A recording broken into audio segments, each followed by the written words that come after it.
আসলে ছোটোবেলা থেকে খুব কষ্ট করেছি তো, তাই চোখে জল চলে এলো। একটা মেয়ের পক্ষে স্বামীও সেরকম কিছু করে না, ছোটোবেলা থেকে আমার বাবাও ছিল না। কষ্ট করতে হয়, এত আইটেম তো হ্যাঁ, এখনও কষ্ট করতে হয়। জার্নিটা প্রথমত আমার ফার্স্ট খুব অল্প বয়সে বিয়ে হয়ে যায়। আমার হাজব্যান্ড সেরকম কিছু কাজ করতেন না।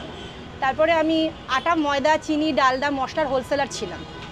তারপরে আস্তে আস্তে সেই ব্যবসাটাকে ওইভাবে প্রতিষ্ঠিত করতে পারলাম না। করার পর দেন এই যে দোকানটা আমি এখন চালাচ্ছি, এই দোকানে প্রথম আমি আগে মাল দিতাম, মানে ওনার যে মালিক এই দোকানের, সে আগে এটা হোটেল ছিল, ফুড কন্টেনার হোটেল ছিল। তারপর সে যখন অসুস্থ হয়ে যান, তখন সেই দোকানের চাবিটা আমাকে হ্যান্ডওভার করেন। তারপরেই সেই জার্নি আস্তে আস্তে শুরু হয়। এখানে প্রায় 7-8 বছর করার পরে রথতলা রাইজের সামনেও আমার আরেকটা হোটেল আছে। ওখান থেকে দেন আমি বনগুলিতেও আরেকটা হোটেল করি।